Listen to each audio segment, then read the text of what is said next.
क्या परिभाषा है? क्या है परम धाम? क्या कोई स्थान है जहाँ पर हम पहुँच सकते हैं?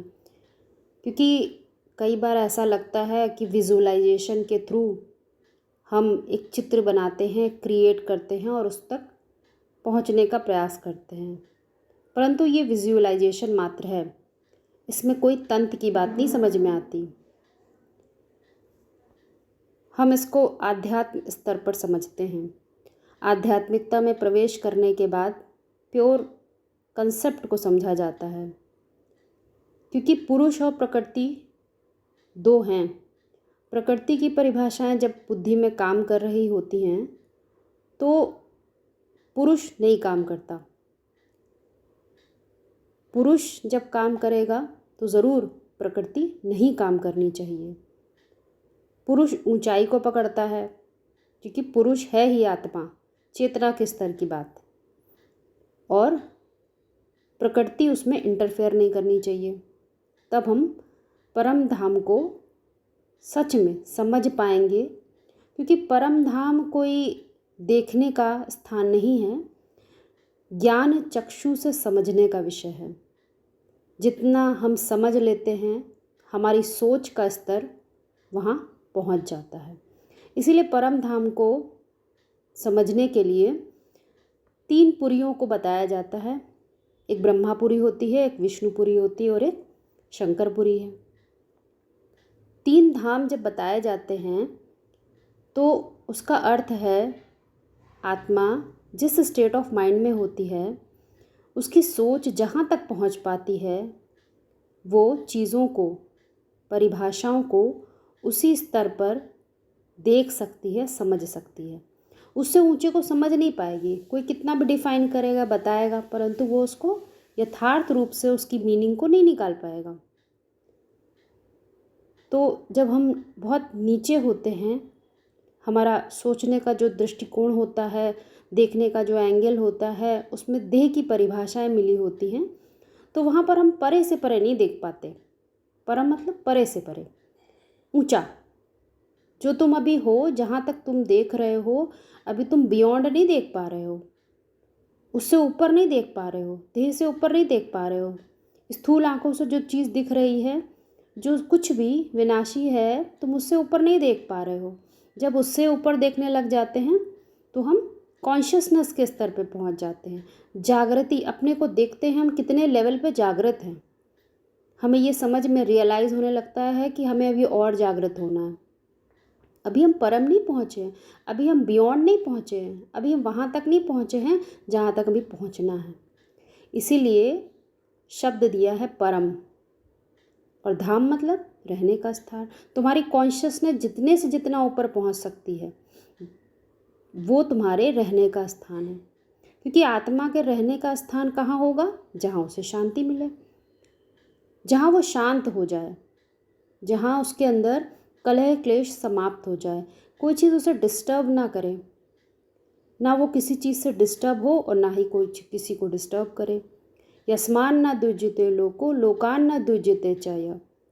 ये गीता का महावाक्य ये बात समझाता है कि जो संपन्न होता है, जो शांत हो जाता है, योगी होता है, वो दूसरों से ना ही परेशान होता है और ना ही दूसरों को परेशान करता है, अर्थात वो शांत हो गया।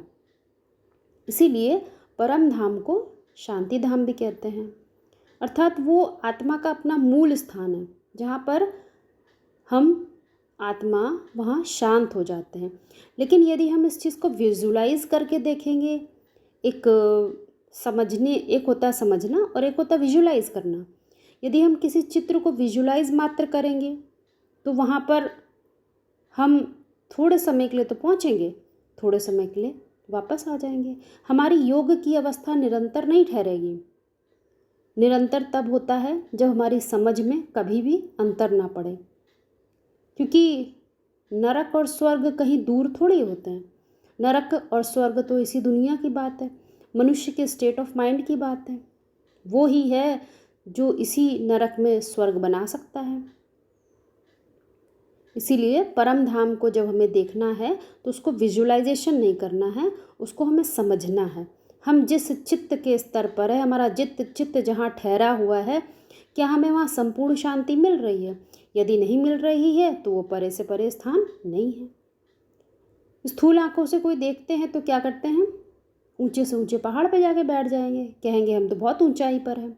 परंतु वो तो प्रकृति की ऊंचाई है, प्रकृति की परिभाषा उसमें मिली हुई है।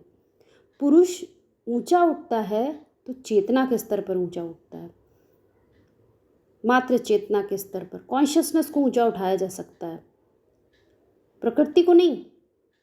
प्रकृति में क्या गुण होता है? प्रथुल्यात इति पृथ्वी, पृथ्वी चौड़ी होती है परंतु वो ऊंचा नहीं उठ सकती। तो आध्यात्म के जितने भी विषय हैं वो पुरुष से कनेक्टेड है। पुरुष मतलब मन बुद्धि की शक्ति, जहाँ आराम मिले उसको, उसका कंफर्ट जोन हो, जहाँ उसे बेआरामी मिल रही है, तो वहाँ पर आत्मा अपने मूल रूप में स्थित नहीं है।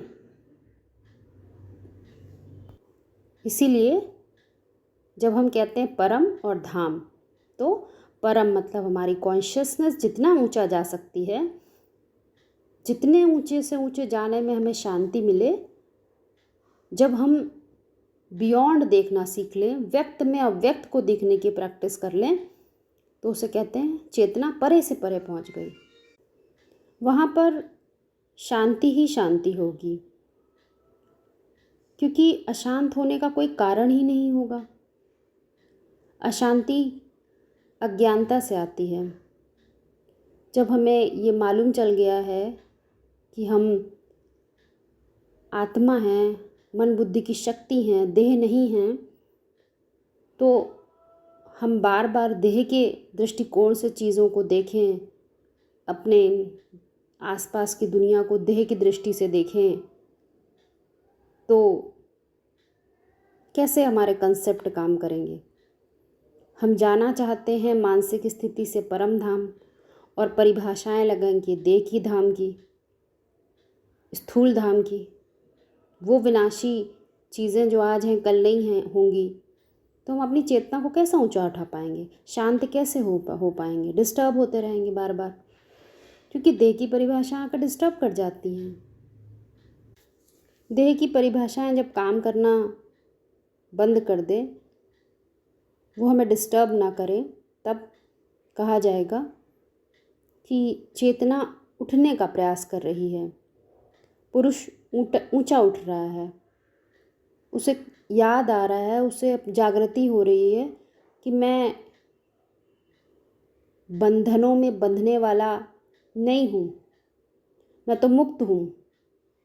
ये देह की परिभाषाएं मुझे बार बार बांध रही हैं। अब मुझे इतना ज्ञान समझ लेना है ताकि इसी नरक के दुनिया में रहते रहते मैं वो देखने लग जाऊं जो मैं अभी तक नहीं देख पा रहा था, जो मुझसे सब कुछ छुपा हुआ था, उसको देखने की क्षमता बढ़ जाए। अशांत वातावरण हो, दुख हो, परंतु मैं अशांत ना हूँ। जैसे जैसे ये क्षमता बढ़ती जाती है, पुरुष परे ते परे, दुनिया की परिभाषाओं से परे ते परे जाने के लिए अग्रसर हो जाता है। वो उसकी तरफ एक यात्रा शुरू कर लेता है। परम धाम तक पहुँचने की एक यात्रा है। अभी हम बहुत नीचे धाम में हैं, स्थूल धाम में हैं, हर चीज़ स्थूल कॉन्शियसनेस से देखते हैं। अभी उतनी जागृति नहीं है। जागृति आती भी किससे है? यूनिवर्सल नॉलेज से। शाश्वत ज्ञान को पकड़ो, तुम अपनी ओरिजिनलिटी को पहचानो। देह तो बाद में मिला, पहले देह से पहले क्या होता है? तुम आत्मा, तुम्हारे मन बुद्धि की शक्ति के कारण ही तुम्हें ये देह मिली है। देह मिलने के बाद थोड़ी मन बुद्धि की शक्ति डेवलप होती है, वो तो पहले से ही है। जो बुद्धिमत्ता तुमको पहले से मिली है उसमें और प्रखरता ज़रूर आ जाती है, लेकिन मूल रूप में जो स्वभाव है, गुण हैं, वो तो तुम्हारे अपने हैं, उनको पहचानो। तो इस तरह से धीमे धीमे पुरुष जब ऊंचा उठने की कोशिश करता है तो परे जाने का अभ्यासी हो जाता है, प्रैक्टिस पड़ने लग जाती है। और जैसे जैसे वो निरंतर होता जाता है, वो धाम अर्थात वो स्थान जहाँ पर हमारी आत्मा कंफर्ट महसूस करती है, वहाँ तक पहुँचने लग जाते हैं।